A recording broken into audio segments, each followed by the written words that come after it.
یاد رکھیں کہ دین کے 5 شعبے ہیں، 5 شعبے۔ اب یہ باتیں جو بتا رہا ہوں ان کو آپ جو ہے نا ذہن نشین کریں۔ دین کے 5 شعبے ہیں، 5 شعبوں کے مجموعے کا نام دین ہے۔ وہ 5 شعبے کون سے ہیں؟ اگر ان میں سے ایک شعبہ بھی نکل گیا تو ایمان نامکمل، اسلام ہمارا نامکمل۔ وہ 5 شعبے ہماری زندگی کے اندر ہونے چاہیے دین کے۔ وہ 5 شعبے کون سے ہیں؟ نمبر 1 عقائد، نمبر 2 عبادات، نمبر 3 معاملات، نمبر 4 معاشرت، اور نمبر 5 اچھے اخلاق۔ یہ 5 شعبے ہیں دین کے جو علماء اکرام نے بتائے ہیں۔ ان میں سے جو پہلا شعبہ ہے وہ پہلا شعبہ یہ ہے عقائد کا۔ اب عقائد میں کیا چیزیں آتی ہیں؟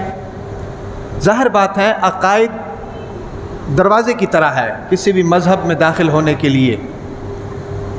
اگر ہم مسلمان ہیں، ہم ایماندار ہیں، ایمان والے ہیں، رسول اللہ صلی اللہ علیہ وسلم پر ایمان رکھتے ہیں، اللہ کو مانتے ہیں، تو پھر مسلمانوں کے کیا عقائد ہونے چاہیے یہ بھی ہمیں معلوم ہونا ضروری ہے۔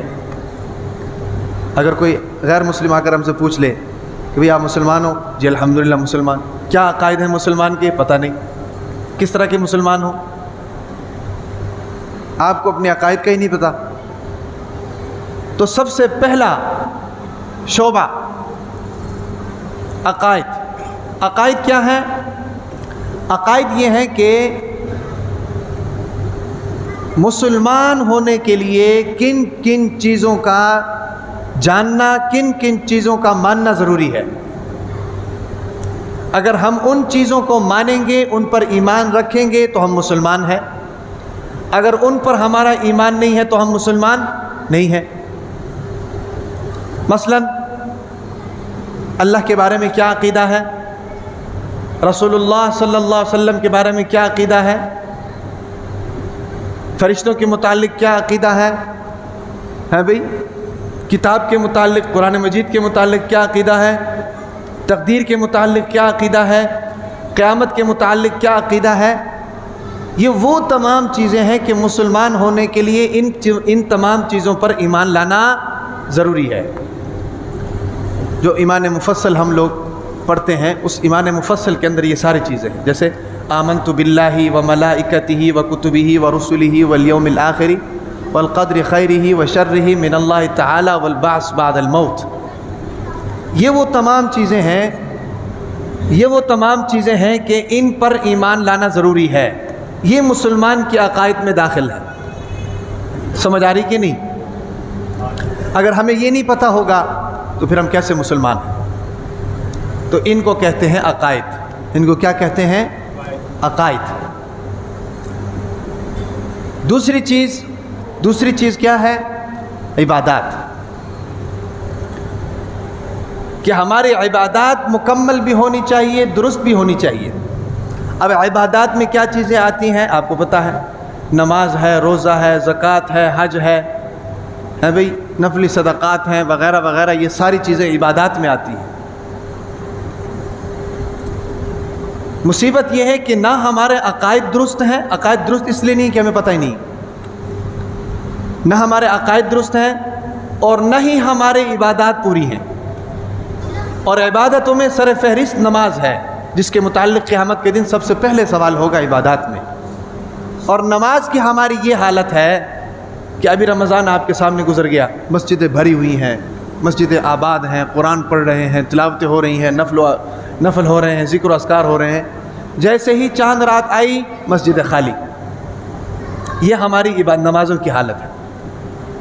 100 میں سے 95% لوگ بے نمازی ہیں اور 5% لوگ بھی آدھا تتر آدھا بٹیر، کبھی کوئی نماز پڑھ لی، کبھی کوئی نماز نہیں پڑھی۔ یاد رکھیں کہ اگر ہم مسلمان ہیں تو مسلمان کے لیے، مسلمان کے وہم و گمان میں بھی یہ نہیں آ سکتا ہے کہ میں نماز چھوڑ دوں ایک مسلمان ہو کر؟ صحابہ کرام رضوان اللہ علیہم اجمعین کے تو یہ چیز وہم و گمان میں ہی نہیں تھی، ڈکشنری میں ہی نہیں تھی کہ نماز چھوٹ جائے۔ وہ تو ایسی سچویشن میں بھی نماز پڑھتے تھے کہ دشمن کی فوج سامنے ہے، آدھے ادھر کھڑے ہوتے تھے، آدھے رسول اللہ صلی اللہ علیہ وسلم کے پیچھے نماز پڑھتے تھے۔ یہ نماز پڑھ کے گئے ان کی جگہ پر، وہ آ گئے ان کی جگہ پر نماز پڑھنے رسول صلی اللہ علیہ وسلم کے پیچھے۔ یہ تو ان کی حالت ہے۔ اور آج ہماری حالت کیا ہے؟ تھوڑا سا سر میں درد تو نماز غائب، تھوڑی سی مصروفیت تو نماز غائب۔ یاد رکھیں کہ نماز کی اہمیت تمام عبادات میں سب سے اوپر ہے۔ اللہ کے نبی تشریف فرما ہے، صحابہ کرام ایسے بیٹھے ہوئے ہیں، اور حضرت عمر رضی اللہ تعالی عنہ اس حدیث کو روایت کر رہے ہیں۔ فرماتے ہیں کہ ہم صحابہ کرام بیٹھے ہوئے تھے، رسول اللہ صلی اللہ تعالی وسلم ہمارے سامنے جلوہ افروز تھے، تو فرماتے ہیں کہ باتوں باتوں میں ایک شخص مجمع کو چیرتا ہوا رسول اللہ صلی اللہ تعالی علیہ وسلم کے سامنے آیا۔ کہتے کہ ہمیں ہمت نہیں ہوئی کہ ہم اس کو روکیں۔ اور اس شخص کا حلیہ کیا تھا؟ فرمایا کہ اس شخص کا حلیہ یہ تھا کہ اس کے جسم پر انتہائی سفید رنگ کا لباس تھا، سفید رنگ کا لباس اس نے زیب تن کیا ہوا تھا، اور کالے رنگ کے اس کے بال تھے۔ فرمایا کہ وہ مجمع کو چیرتا ہوا رسول اللہ صلی اللہ علیہ وسلم کے سامنے آ کر دو زانو ہو کر بیٹھ گیا، اپنے گھٹنے حضور اکرم صلی اللہ علیہ وسلم کے گھٹنوں سے ملا کر بیٹھ گیا، اور اپنے ہاتھ اس طرح اپنے ران کے اوپر رکھے، یا رسول اللہ صلی اللہ علیہ وسلم کے ران کے اوپر رکھے، اس طرح۔ اب یہ چیز ہمارے لیے بڑی پریشان کن تھی کہ ایک آدمی آیا ہو اور اس طرح آ کر جناب بلا جھجک آ کر بیٹھ گیا ہے، اور ہمیں یہ ہمت بھی نہیں ہو رہی کہ ہم اس کو روکیں ٹوکیں۔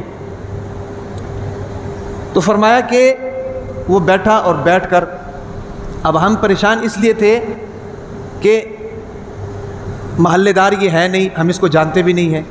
اگر محلے دار نہیں ہے تو پھر ظاہر بات ہے سفر کر کے آیا ہوگا، دور سے آیا ہوگا، لیکن کپڑے دیکھ کے ایسے معلوم ہو رہا ہے کہ یہ دور سے نہیں آیا، کیونکہ کپڑے بالکل سفید ہیں اور صاف ستھرے ہیں، بال بالکل کالے ہیں، اور کوئی گرد و غبار نہیں، کوئی سفر کے آثار نہیں۔ تو کہتا ہم پریشان ہو گئے۔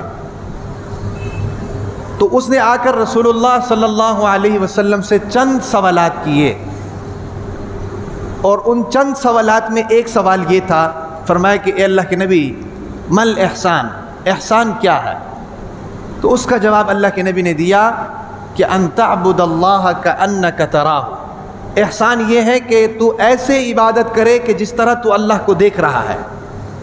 فإن لم تکن تراہ، اگر تو اس کو نہیں دیکھ سکتا، فإنہ یراک، تو پھر تیری عبادت ایسی ہونی چاہیے کہ گویا کہ وہ تجھے دیکھ رہا ہے۔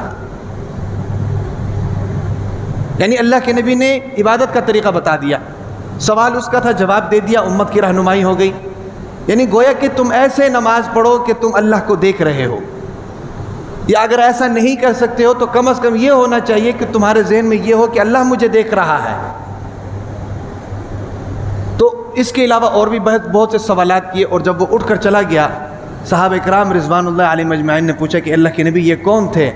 فرمایا کہ یہ حضرت جبرائیل تھے، یہ حضرت جبرائیل تھے جو تمہیں تمہارا دین سکھانے کے لیے آئے تھے۔ تو اتنی بڑی عبادت نماز، اور آج ہمارا حال یہ ہے کہ ہم بستروں پہ سوئے ہوتے ہیں، نماز کا ٹائم ہوتا ہے ہم نماز نہیں پڑھتے ہیں۔ نماز کے علاوہ تمام عبادات، روزہ، زکوٰۃ، حج، تو یہ دوسرا اسلام کا شعبہ ہے۔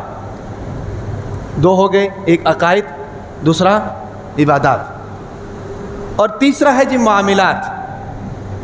آپس کے معاملات کیسے ہونے چاہیے؟ آپس کے معاملات کیسے ہونے چاہیے؟